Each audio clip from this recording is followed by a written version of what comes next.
Halo pemirsa, selamat pagi. Ya, apa kabar pemirsa TVR Parlemen dimanapun Anda berada, berjumpa lagi dalam program TVR 09. Bersama saya Dadi Ramadan dan juga rekan saya. Tentunya saya Rina Reski. Dalam 30 menit ke depan kami akan sajikan kepada Anda sejumlah berita nasional, khususnya dari sudut pandang DPR RI, sebagai referensi Anda dalam memahami dinamika politik, hukum, ekonomi, sosial, dan juga budaya di Indonesia. Dan pemirsa TVR Parlemen, inilah TVR 09 selengkapnya.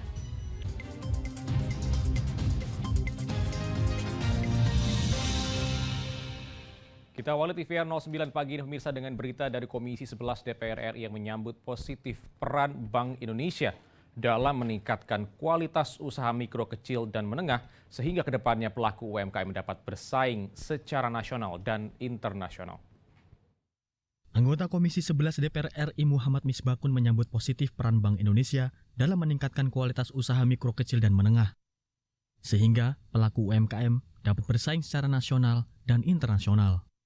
Usai pertemuan dengan jajaran Bank Indonesia di Kabupaten Bangli, Bali, Misbakun menyatakan dukungannya terhadap Bank Indonesia dalam memperkuat usaha kecil, mikro, dan menengah, di antaranya melalui pendampingan dan membantu akses permodalan.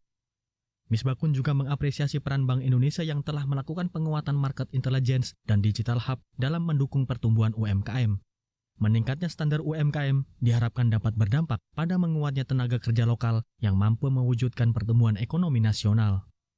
Pada tahapan berikutnya adalah penguatan bagaimana mereka bisa menjadi UMKM yang misalnya bisa mendapatkan akses permodalan.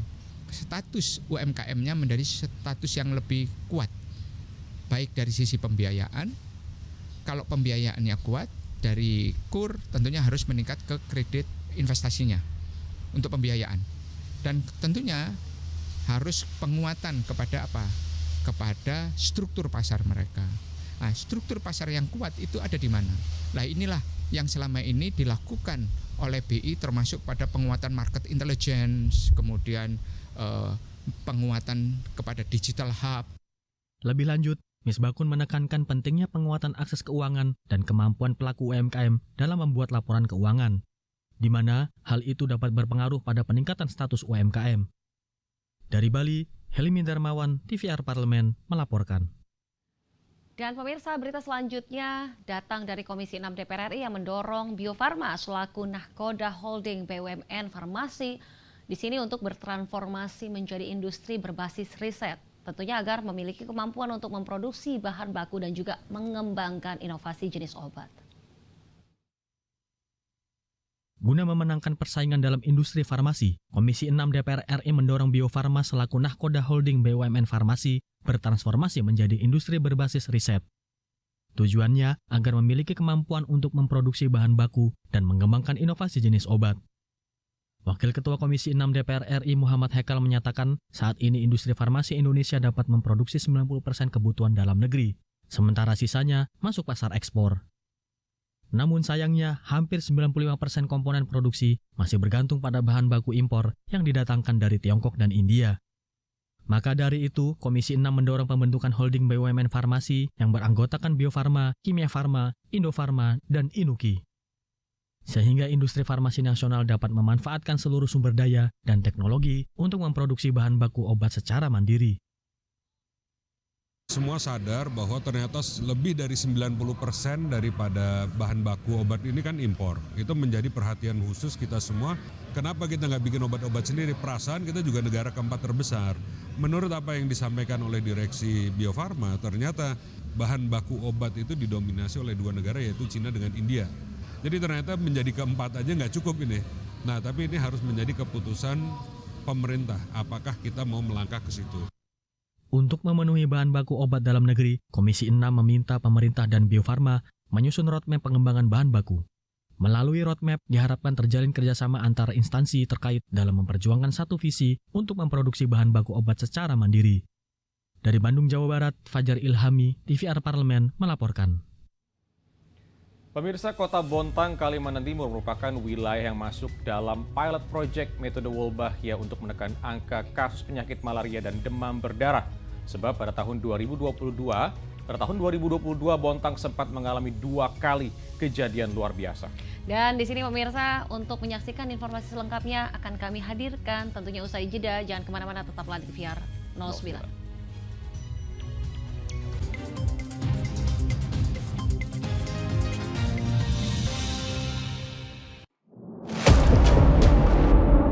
sini ditambang. Konflik yang terjadi, Warga sini tidak mengizinkan. masalah yang tersisihkan menjadi kesenjangan sosial. Ya namanya rakyat kecil gak bisa apa-apa, mau komplain juga gak didengar. Sebab apa? Itu menyangkut isi perut kami semua. Bagaimana memutus keterbatasan untuk didengar? Jadi kalau misalnya masyarakat sudah merasa tidak lagi ada yang memperjuangkan aspirasinya, maka masyarakat memang sangat berhak untuk meminta dewan yang mewakili mereka di parlemen. Kami menyusuri batas-batas peristiwa, mengurai berbagai polemik yang terjadi, meluruhkan suara-suara marginal, menjadi nyata dalam setiap aspirasi, melaksanakan tugasnya sebagai wakil rakyat. Saksikan Aksi Dewan setiap hari Senin dan Rabu pukul 10.30 waktu Indonesia Barat hanya di TVR Parlemen.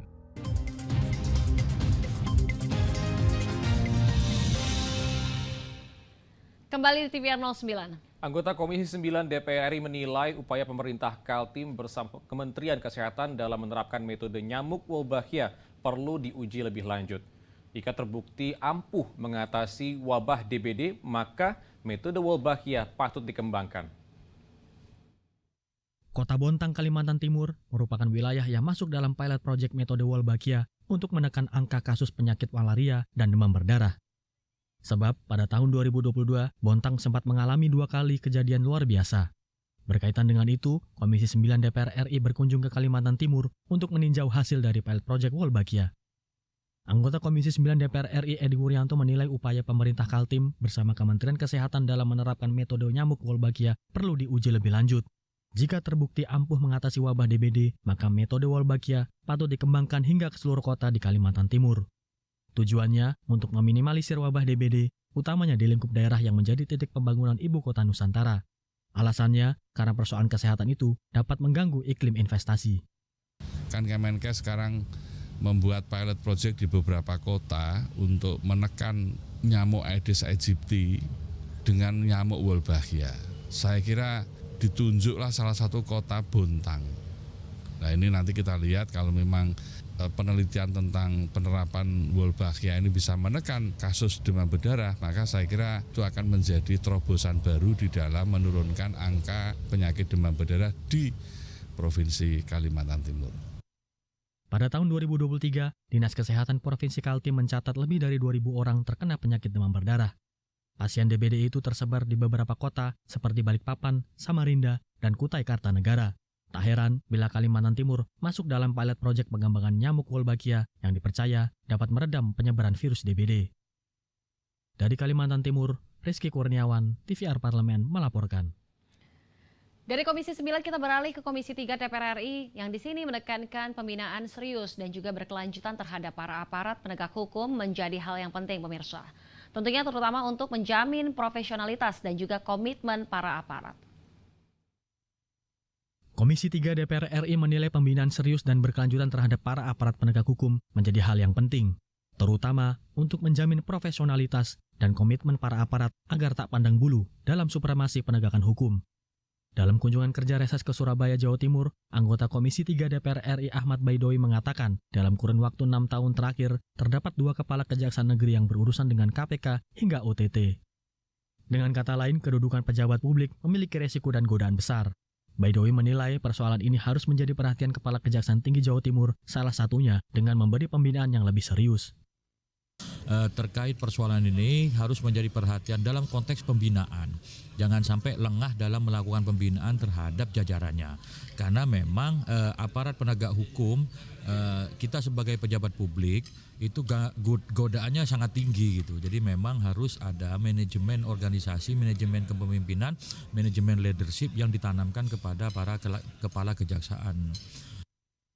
Sementara itu, anggota Komisi 3 DPR RI Didik Mukrianto mengatakan, Kejaksaan Negeri beserta jajarannya harus berkomitmen menjaga netralitasnya pada masa pemilu.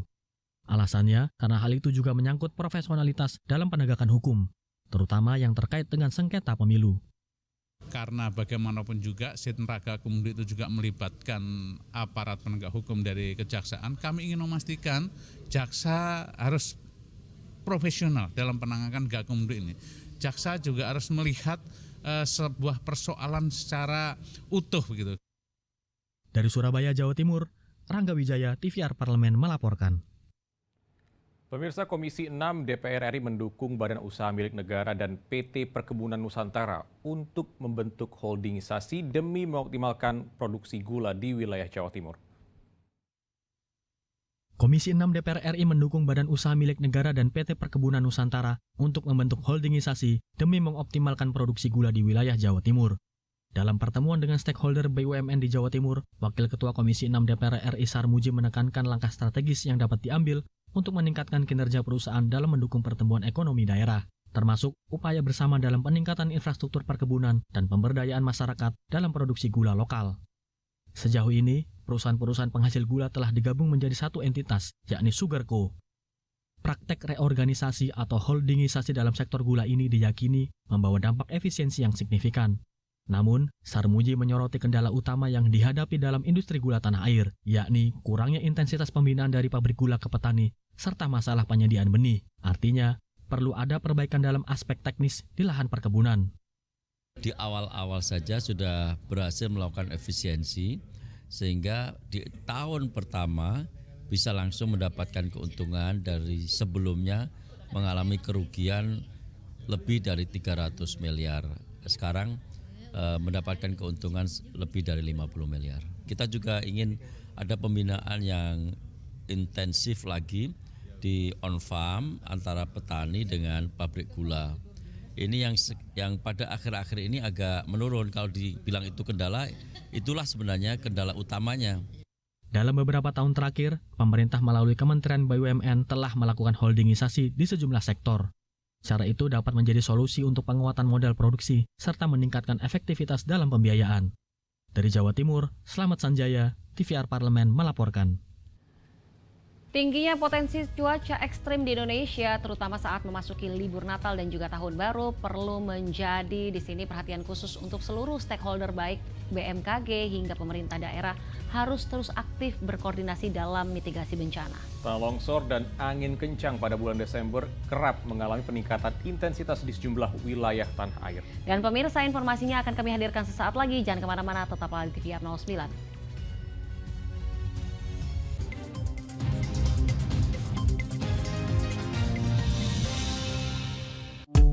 DPR RI memiliki fungsi diplomasi dalam menjalankan politik luar negeri sesuai dengan pasal 116 Undang-Undang MD 3. Kontribusi aktif BKSAP DPR RI memainkan peranan penting dalam memenangkan persaingan global melalui IPU, IPA, IPPF, IPA, dan PUIK. BKSAP memiliki komitmen yang tinggi dalam krisis kemanusiaan dunia. Fungsi diplomasi dijalankan untuk mendukung upaya pemerintah dalam melaksanakan politik luar negeri.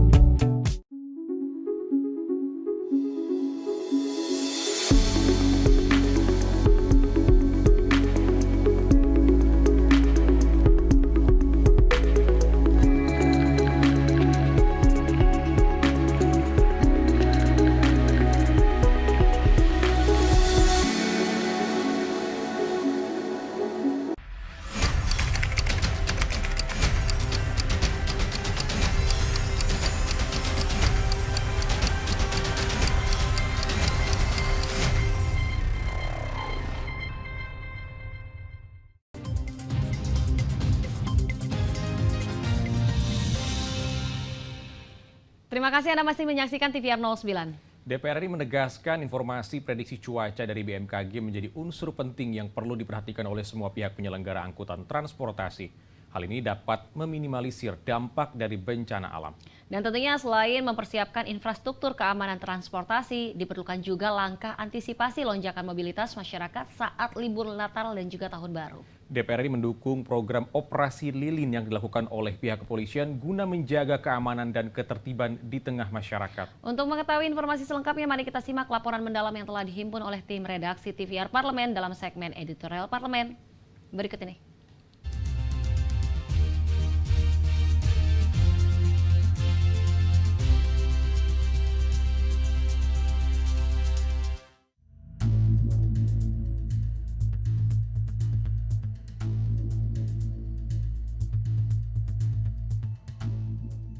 tingginya potensi cuaca ekstrim di Indonesia, terutama saat masuki libur Natal dan Tahun Baru, perlu menjadi perhatian khusus. Seluruh stakeholder, baik BMKG hingga pemerintah daerah, harus terus aktif berkoordinasi dalam mitigasi bencana. Pasalnya, tanah longsor dan angin kencang pada bulan Desember kerap mengalami peningkatan intensitas di sejumlah wilayah tanah air. DPR RI menegaskan, informasi prediksi cuaca dari BMKG menjadi unsur penting yang perlu diperhatikan oleh semua pihak penyelenggara angkutan transportasi. Hal ini dapat meminimalisir dampak dari bencana alam. Tetapi yang terpenting di sini adalah bagaimana menyikapi, bagaimana tindakannya pada saat terjadi cuaca ekstrim. Ya, lalu kemudian seperti apa yang disiapkan oleh teman-teman baik dari Basarnas, BMKG maupun dari perhubungan itu sendiri, sehingga kecelakaan ini tidak mengakibatkan korban nyawa yang lebih besar misalnya. Ya, poin pentingnya adalah bagaimana memitigasi itu. Iya, mitigasi dari seluruh kemungkinan resiko yang akan terjadi. Tadi BMKG menjadi stakeholder kunci ya untuk bagaimana informasi tentang terkait cuaca untuk penerbangan, pelayaran dan lainnya, karena ada juga beberapa daerah yang potensi longsor gitu. Jadi tadi kita juga membahas dengan Kementerian PUPR yang diwakili oleh kepala-kepala balai bagaimana ini kita antisipasi dalam artian bahwa tidak hanya kenyamanan yang dikejar tetapi juga yang paling utama adalah keselamatan. Jadi keselamatan ini menjadi poin terutama dan utama untuk melakukan perjalanan, sehingga tadi kita juga koordinasi, harapannya BMKG bisa menyajikan informasi yang akurat dan cepat sehingga stakeholder yang terkait bisa menggunakan informasi tersebut dalam pengambilan keputusan dalam pelayanan transportasi baik itu udara, darat maupun karena di Sumatera Utara juga kita tahu Danau Toba menjadi salah satu tujuan wisata. Di Nataru ini pasti peningkatan arus wisatawan ke sana. Jadi selain mempersiapkan infrastruktur keamanan transportasi, diperlukan langkah antisipasi lonjakan mobilitas masyarakat saat Natal dan Tahun Baru. DPR RI mendukung program operasi lilin yang dilakukan oleh pihak kepolisian guna menjaga keamanan dan ketertiban di tengah masyarakat. Keamanan di lingkungan objek wisata dan tempat ibadah harus dijamin pemerintah dan aparat kepolisian dalam rentang waktu 12 hari mulai tanggal 22 Desember 2023 hingga 2 Januari 2024. Karena Polda Jateng sudah menyiapkan operasi lilin untuk Natal, juga mempersiapkan juga untuk tahun barunya ya. Oleh karena itu memang kebetulan kan Semarang bagian daripada jalur utara yang dilewati ya, orang ke Bali, orang ke Surabaya maupun ke selatan. Nah, tadi sudah jelas penjelasan Kapolda bahwa telah dilakukan suatu proses penyiapan operasi lilin tersebut. Nah, mudah-mudahan operasi dapat berjalan lancar. Peningkatan potensi pergerakan masyarakat hingga 107 juta jiwa perlu diperhatikan. Mengingat kasus COVID-19 di Indonesia mengalami peningkatan selama periode 28 November hingga 2 Desember 2023. DPR RI menghimbau masyarakat tetap memperhatikan dan menegakkan protokol kesehatan dalam kehidupan sehari-hari. Saya kira kita kaitannya dengan COVID-19 kita nggak perlu cemas, kita nggak perlu panik, ikutin apa yang dilakukan oleh pemerintah. Nasihatnya yang pertama adalah kita tetap menggunakan gerakan hidup masyarakat sehat ya, satu. Yang kedua sering cuci tangan untuk kebersihan kesehatan kita. Yang kedua juga bagi saudara kita yang mengalami penyakit atau ada tanda-tanda COVID-19 lebih baik kita menggunakan masker. Protokol kesehatannya itu tidak ada jeleknya, baik kok. Apalagi sekarang ini kita juga harus sampaikan bahwa bisa jadi kita akan hidup berdampingan dengan COVID-19 itu cukup panjang. Gitu. Tentunya DPR RI dan masyarakat berharap para pemangku kepentingan bersama-sama memberikan perhatian khusus terutama untuk kenyamanan masyarakat dalam liburan Natal 2023 dan Tahun Baru 2024. Jangan sampai kegiatan tahunan tidak dipersiapkan dengan baik. Tim Liputan TVR Parlemen melaporkan.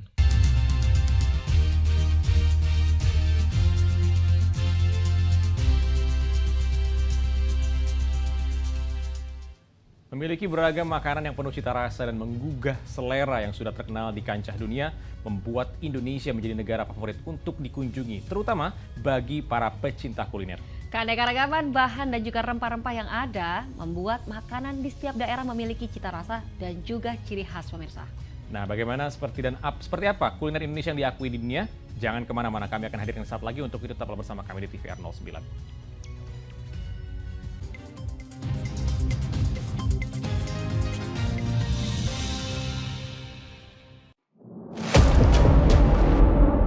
Sini ditambang. Konflik yang terjadi, Warga sini tidak mengizinkan. masalah yang tersisihkan menjadi kesenjangan sosial. Ya namanya rakyat kecil gak bisa apa-apa, mau komplain juga gak didengar. Sebab apa? Itu menyangkut isi perut kami semua. Bagaimana memutus keterbatasan untuk didengar? Jadi kalau misalnya masyarakat sudah merasa tidak lagi ada yang memperjuangkan aspirasinya, maka masyarakat memang sangat berhak untuk meminta dewan yang mewakili mereka di parlemen. Kami menyusuri batas-batas peristiwa, mengurai berbagai polemik yang terjadi, meluruhkan suara-suara marginal, menjadi nyata dalam setiap aspirasi, melaksanakan tugasnya sebagai wakil rakyat. Saksikan Aksi Dewan setiap hari Senin dan Rabu pukul 10.30 waktu Indonesia Barat, hanya di TVR Parlemen.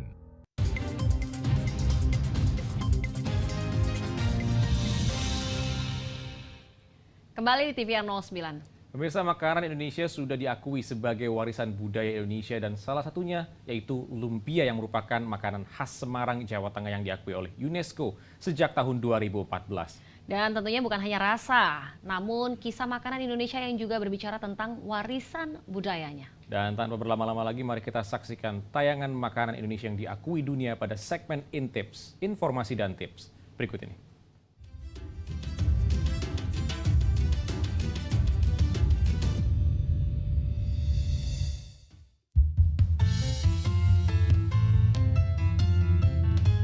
Makanan Indonesia bukan hanya sekedar hidangan, tetapi juga sebuah petualangan rasa yang telah menggoyangkan lidah orang-orang di seluruh penjuru dunia.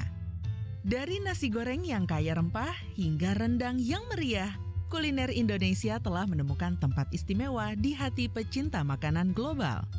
Dengan beragam bahan alami dan resep warisan turun-temurun, makanan Indonesia terkenal dengan keanekaragaman cita rasanya. Nasi tumpeng yang megah menggambarkan kekayaan budaya Indonesia dalam satu hidangan. Sementara makanan jalanan seperti sate membawa sensasi pedas dan gurih yang tidak dapat diabaikan. Bahkan di tengah pesona makanan ala dunia, makanan Indonesia terus mengukir namanya dalam sejarah kuliner global hingga diakui dunia. Ada rendang. Hidangan daging yang telah diolah dengan santan dan rempah-rempah dengan sempurna, rasa gurih dan pedas yang meresap dalam setiap gigitan, membuatnya diakui sebagai salah satu makanan terenak di dunia. Nasi goreng. Sajian sederhana yang sering disebut sebagai makanan tradisional sejati Indonesia, pemirsa tentu setuju kan, nasi goreng adalah permulaan untuk mengenal kuliner Indonesia yang memikat. Nasi yang digoreng dengan bumbu, daging, sayuran, dan telur menciptakan harmoni cita rasa yang tak bisa diabaikan. Sekarang mari kita bahas tempe. Sepotong ajaib yang terbuat dari kedelai fermentasi terlihat familiar di hidangan makanan kita sehari-hari. Namun sudah diakui UNESCO dan harganya mahal loh di luar negeri. Rasanya yang gurih dan kaya protein dapat diolah jadi hidangan yang sehat dan nikmat. Dan yang terakhir ada lumpia. Makanan khas Semarang, Jawa Tengah ini diakui sebagai warisan budaya Indonesia oleh UNESCO sejak 2014. Gulungan tipis berisi varian sayur, digoreng garing, dan dipadukan dengan saus yang khas.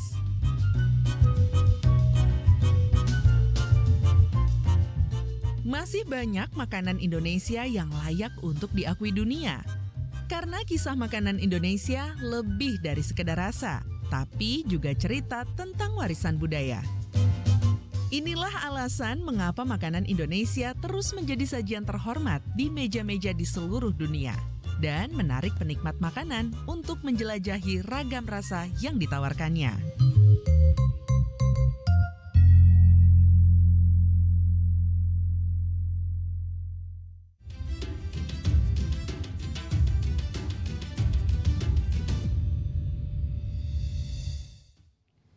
Dan pemirsa, di penghujung acara kami informasikan kepada Anda bahwa saat ini DPR RI sedang memasuki masa reses, di mana seluruh anggota Dewan kembali ke daerah pemilihannya masing-masing untuk melaksanakan fungsi representasi DPR RI, menyerap dan juga menindaklanjuti dan memberikan pertanggungjawaban kepada konstituen di daerah pemilihannya. Dan sejumlah agenda serta program DPR RI lainnya masih dapat Anda saksikan secara langsung di TVR Parlemen melalui kanal utama, kanal komisi, dan kanal alat kelengkapan Dewan lainnya yang dapat Anda akses di tvr.dpr.go.id. Pemirsa, TVR Parlemen demikian TVR 09 edisi pagi ini. Segenap kru TVR Parlemen yang bertugas hari ini mengucapkan terima kasih telah menyaksikan TVR 09.